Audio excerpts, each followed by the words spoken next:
ఇప్పుడు శివాజీ గారిని మాట్లాడవలసిందిగా రిక్వెస్ట్ చేస్తూ ఉన్నాము. పాత్రికేయ సోదరులకు, మీడియా మిత్రులకు అందరికీ నమస్కారం. Good morning. సాంప్రదాయని సుప్పిని శుద్ధపూసని ఈ కథ విన్నప్పుడు నాకు బాగా అనిపించి ఈటీవీకి పంపించాను విన్ వాళ్ళకి. సో వాళ్ళందరికీ కూడా నచ్చి ఈ ప్రాజెక్ట్ నాకు అప్పచెప్పారు. సో ఈటీవీతో అనుబంధం అనేది నాకు ఇప్పుడు కాదు, ఆ కంపెనీలో నేను గడిచిన 25 సంవత్సరాల్లో 30 సంవత్సరాల్లో ఒక 5-6 సినిమాలు చేశాను. లాంగ్ రిలేషన్ ఇది, ఒక సినిమాతోనో లేదంటే ఒక ఈవెంట్తోనో పోయేది కాదు. ఎస్పెషల్లీ నా రిలేషన్ విత్ బాపినీడి గారు. నేను ఈరోజు మీ ముందు మళ్ళీ కనపడటానికి కారణమే ఆయన. సో నాకు మోర్ దెన్ వాస్తవంగా ఈ సందర్భంలో ఆ ఒక్క మీటింగ్ అనేది నా లైఫ్లో నేను ఎప్పటికీ నేను చనిపోయే వరకు కూడా మర్చిపోలేను. ఎందుకంటే ఆ నెక్స్ట్ మంత్ నాకు హోప్ లేదు. అంటే హోప్ లేదంటే హైదరాబాద్లో బతకాలంటే చాలా డబ్బులు కావాలి. అలాంటి పరిస్థితుల్లో సరే అక్కడి నుంచి నడపాలంటే, బండి నడపాలంటే కష్టమైన పనే. ఊరు వెళ్ళిపోదాం అనుకున్న పరిస్థితి అది. ఎందుకో తెలియదు, మైండ్లోకి ఆయన వచ్చారు. వచ్చినప్పుడు వెళ్ళి కలిశాను. నా దగ్గర 2 రీమేక్లు ఉన్నాయి, ఏమన్నా చేస్తారా అని అడగటానికని వెళ్ళాను అనమాట. ఆయన వాళ్ళు చూస్తారు అని సాయి గారిని, నితిన్ గారిని పిలిచి చెప్పారు, అది చూడండి అమ్మా అని. ఆ తర్వాత సరేనండి అనుకున్నాను. హోప్ అయిపోయింది, ఇంకా ప్యాకప్ ఇంటిక్కడి నుంచి హైదరాబాద్ నుంచి అని అనుకున్నాను. అని బయటకు వస్తుంటే ఆయన పిలిచి, శివాజీ నువ్వు యాక్ట్ చేయొచ్చు కదమ్మా అని అన్నారు. సార్ నేను ఎప్పుడు చేయడం లేదు, ఇస్తే చేస్తా సార్. ఇస్తే చేస్తామని ఆయనే అన్నారు. ఖచ్చితంగా చేస్తానండి. సరే అమ్మా అన్నారు. బట్ అక్కడి నుంచి బయటకు వచ్చిన తర్వాత 1 అవర్కి బిగ్ బాస్ ఆఫర్ వచ్చింది. కానీ నేను ముందు అక్కడ మాట ఇచ్చాను కదా అని నేను వాళ్ళకేం చెప్పలేదు బిగ్ బాస్కి. కానీ వీళ్ళకి చెప్పాను. చెప్తే వీళ్ళు అప్పటికే 90s సారీ అక్కడ వచ్చిన తర్వాత ఎప్పటికో నాకు వీళ్ళు 90s పంపించారు ఒక 1-2 మంత్స్ తర్వాత. సరే చేస్తానని చెప్పాను. చేస్తానని చెప్పిన తర్వాత బిగ్ బాస్ ఆఫర్ వచ్చింది. కానీ బిగ్ బాస్ ఆఫర్ వస్తే నేను, మనోడు ఉన్నాడు కదా, తనకి చెప్పాను నేను ఇప్పుడు చేయలేను, 2 ఒకేసారి. రఘు చెప్పాడు 2 ఒకేసారి అయిపోతున్నాయి. రఘు అయినా ఒకసారి చెప్తాను నేనని బాపినీడి గారికి, నితిన్ గారికి చెప్పాను, సాయి గారికి చెప్పలేదు. చెప్తే బాపినీడి గారు అన్నారు వీళ్ళతోటి చేయమను, అది కూడా యాక్సెప్ట్ చేయమను, దాని పరిస్థితిని బట్టి చేద్దాం మనం అని చెప్పి కరెక్ట్గా 1 మంత్లో నా పార్ట్ పూర్తి చేసి పంపించారనమాట. అలా లైఫ్లో ఏ పాయింట్ ఎక్కడ మనకి అవకాశాన్ని ఇస్తుందో తెలియని సందర్భంలో లిటరల్గా, ఎందుకంటే ఏదన్నా నేను చెప్పేసే మనిషిని. సో నాకు ఆ పరిస్థితుల్లో నేను ఫ్యామిలీని రన్ చేసే పరిస్థితి కాదు. ఊళ్ళో ప్రాపర్టీలు ఉన్నాయి, కానీ ఆ పరిస్థితి కాని సందర్భంలో నాకు ఈటీవీ బాపినీడి గారు, ఆ సంస్థ నాకు అవకాశం ఇచ్చి మళ్ళీ ఈరోజు మీ అందరి ముందు నిలబడటానికి కారణమైంది. అది ఎప్పటికీ మనం పోయే మన లాస్ట్ బ్రెత్ వరకు కూడా మనం మర్చిపోలేనటువంటి నేను ఒక సంఘటన అది. సో అలా వాళ్ళు నాకు సినిమా అప్పచెప్పారు. అదే ఈ సాంప్రదాయాన్ని సుప్పిని శుద్ధపూసని. సుధీర్ కొత్త అయినా కూడా కథ బాగా చెప్పాడు, ఖచ్చితంగా తీస్తాడు అనుకున్నా. బట్ నేనేంటంటే నేను ప్రతి ఒక్కటి దగ్గరుండి చూసుకోగలనే ధైర్యం నాకు. చిన్నపిల్లలు మనం గట్టిగా చెప్పి కూడా చేయించుకోవచ్చు, ఆ ధైర్యం ఉంది నాకు. అలాగే ఈ సినిమా నడిచింది. అలాగే కెమెరామెన్, ఫస్ట్ ఒక కెమెరామెన్ ఉన్నాడు, కానీ మాకు కొంచెం గ్యాప్ వచ్చేసి ఆయన వెళ్ళిపోయిన తర్వాత మళ్ళీ తన ద్వారానే నేను ఏది కూడా, ఎడిటర్ అయినా ఏ టెక్నీషియన్ అయినా తనకి నచ్చిన వాళ్ళనే నేను పెట్టాను. ఎందుకంటే వాళ్ళ కోఆర్డినేషన్ బాగుందనుకో ఆటోమేటిక్గా అన్నీ సెట్ అవుతాయి. అలాగే రిత్విక్ వచ్చాడు అనమాట. రిత్విక్ది కూడా ఏ విషయమైనా సరే, ఈ కథ విషయం కానీ, ఈచ్ అండ్ ఎవ్రీథింగ్, ఆర్టిస్టులు కానీ, టెక్నీషియన్లు కానీ, సాంగ్ కానీ, ఏదైనా సరే ఎవ్రీథింగ్ మనం వెనికి చెప్పే చేస్తాం. ఎందుకంటే వాళ్ళు రెస్పాన్సిబిలిటీ ఇచ్చినప్పుడు చెప్పాల్సిన బాధ్యత మన దగ్గర ఉంటుంది. అలా ఈ సినిమా చేయటం జరిగింది. ఈ సినిమాకి ఇంకా చాలామంది పనిచేశారు బ్యాక్గ్రౌండ్లో. డైరెక్షన్ డిపార్ట్మెంటు, అలాగే డిఓపి, ఆర్ట్ వాళ్ళు, ఆర్టిస్టులు. ఈ సినిమాలో మీరు చూస్తే ఈ సినిమాలో నాకు కూడా తెలీదు అలా అలా ఉంది సినిమా అనే విషయం నాకు తెలీదు. మీరు ప్రతి సీన్లో ఒక కొత్త ఆర్టిస్ట్ని చూస్తారు. అందరు కూడా ఫెమిలియర్, బాగా పాపులర్ ఆర్టిస్టులే. ఒక 30 మంది పైనే ఉంటారండి. చాలా బాగుంటుంది సినిమా. ఫ్యామిలీ అందరూ కూర్చొని సంక్రాంతి పండగకి ఎలాగైతే మనం ఒక సినిమా చూస్తామో అలా చూడగలిగినటువంటి ఒక సినిమా. ఈ సినిమాలో సాంగ్ కూడా సెకండ్ హాఫ్లో నాకేంటంటే, నేను ఎప్పుడో ఒక 20 ఏళ్ల క్రితం ఈ పాయా సాంగ్ని నేను వినటం జరిగింది. ఒక 20-25 ఏళ్ల క్రితమే విన్నాను. అది సయ్యద్ షాబుద్దీన్ గారు అని ఓల్డ్ సిటీలో ఉంటారు. ఆయన స్టాండప్ కమెడియన్ అని. ఆయనది ఈ సాంగ్ యాక్చువల్గా. ఆయన్ని పిలిచి వాళ్ళ దగ్గర రైట్స్ తీసుకొని ఆ ట్యూన్ తీసుకున్నాం అనమాట. ట్యూన్ తీసుకొని లిరిక్స్ కూడా హిందీలో ఉన్నాయి. అది కూడా రిలీజ్ చేస్తాం. ఉర్దూ లిరిక్స్ ఆయనే రాశారు. అది కూడా రిలీజ్ చేస్తాము. అది కూడా కంపోజిషన్ అయిపోయింది. అది వేరే ఆయన చేశాడు.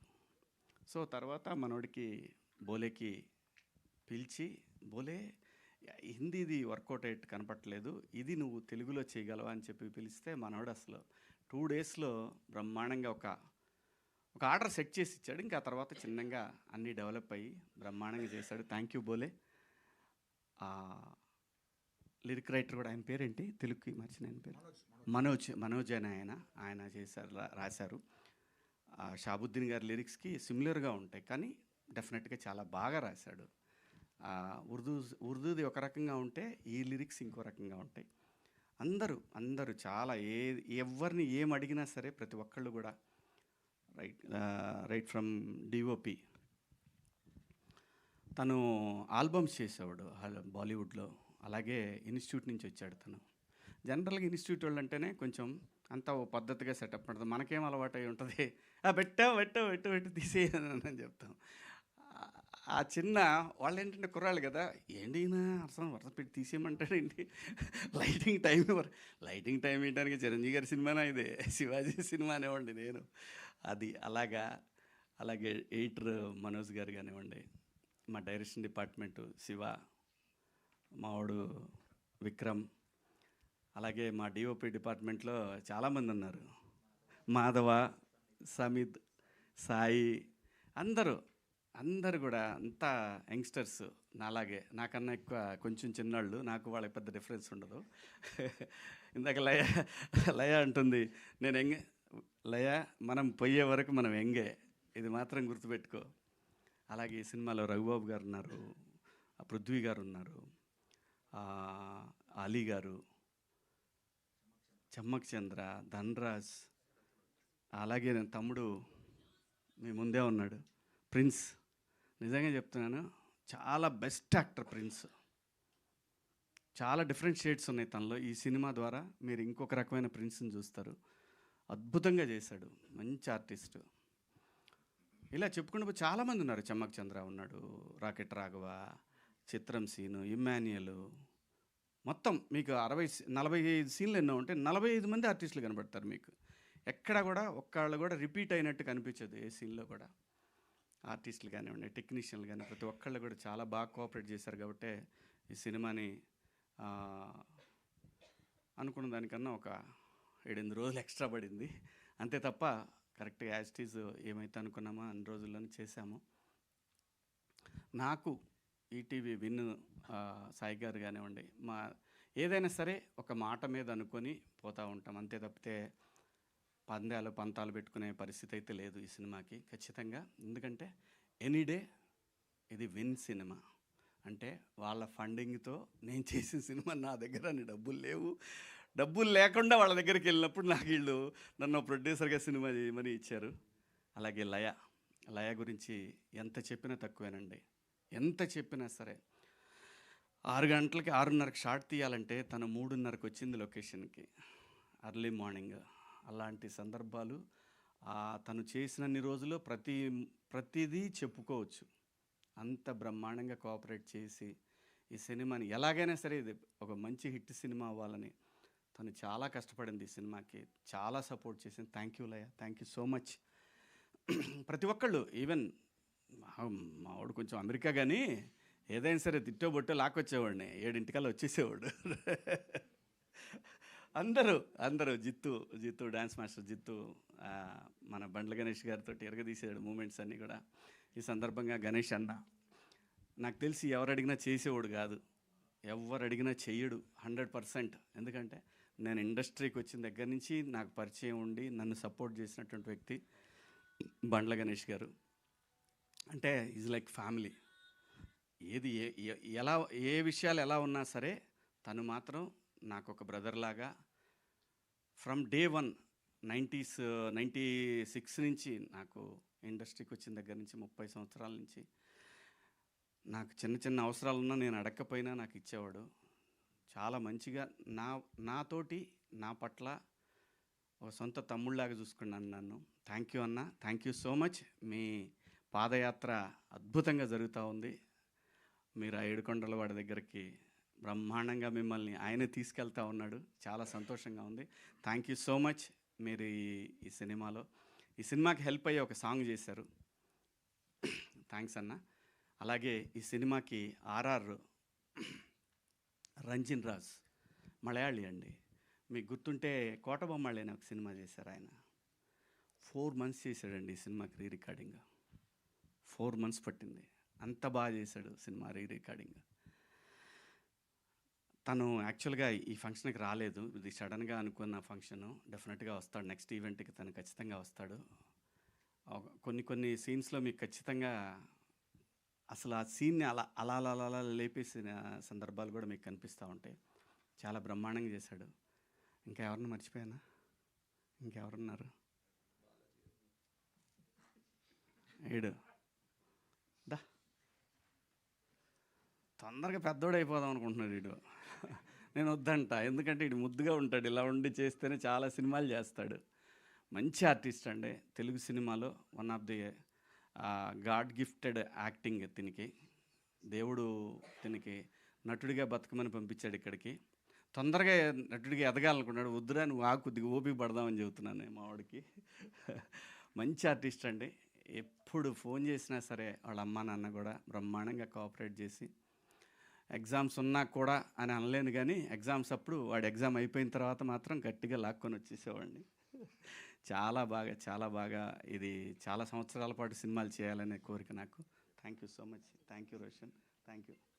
అలాగే ఈ సినిమాలో మిత్రుడు కమల్ మొన్న ఎట్లయితే దండోరాలో ఒక మంచి పాత్ర చేశాడో, అలాగే ఈ సినిమాలో కూడా పోలీస్ ఆఫీసర్ క్యారెక్టర్ చాలా బాగా చేశాడు. అలాగే మా అన్న కాదంబరి అన్న, చాలామంది ఉన్నారండి. పేర్లు అంటే గబగబా చెప్పమంటే చెప్పలేను కానీ చాలామంది ఆర్టిస్టులు, ఒక 30 మంది పైన ఆర్టిస్టులు ఉంటారు ఈ సినిమాలో.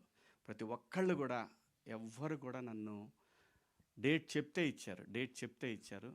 అలాగే మేము చేసిన లొకేషన్లు కానీ ఒక పోర్ట్లో చేసామండి. ఫోర్ట్లో కొండవీడు, అక్కడ ఫారెస్ట్ టీం కానివ్వండి, వాళ్ళు కానివ్వండి, అందరు ప్రతి ఒక్కళ్ళు కూడా చాలా హెల్ప్ చేశారు. అలాగే అరకు పాడేరు పోలీసులు కానివ్వండి, అరకులో చేసామండి ఒక 5 రోజులు. చాలా చాలా చాలా చాలా చాలా కష్టపడ్డాం. ఒక మంచి ప్రోడక్ట్ అయితే మీరు రేపు 12వ తారీఖు విన్లో చూస్తారు. దయచేసి విన్ ఎట్లయితే మనకి 90లో ఒక కిక్ స్టార్ట్ అయిందో అలాగే ఈ సినిమాకి నెక్స్ట్ లెవెల్కి వెళ్తుందని ఆశిస్తున్నాను. నేను వెళ్ళాలి కూడా, ఎందుకంటే విన్ అనే ఒక ప్లాట్ఫామ్ ఉంటే, ప్యూర్ తెలుగు ప్లాట్ఫామ్ ఇది ఉంటే ఖచ్చితంగా చాలామంది కొత్త డైరెక్టర్లకి, చాలామంది ఆర్టిస్టులకి ఇది ఒక పెద్ద బూస్ట్.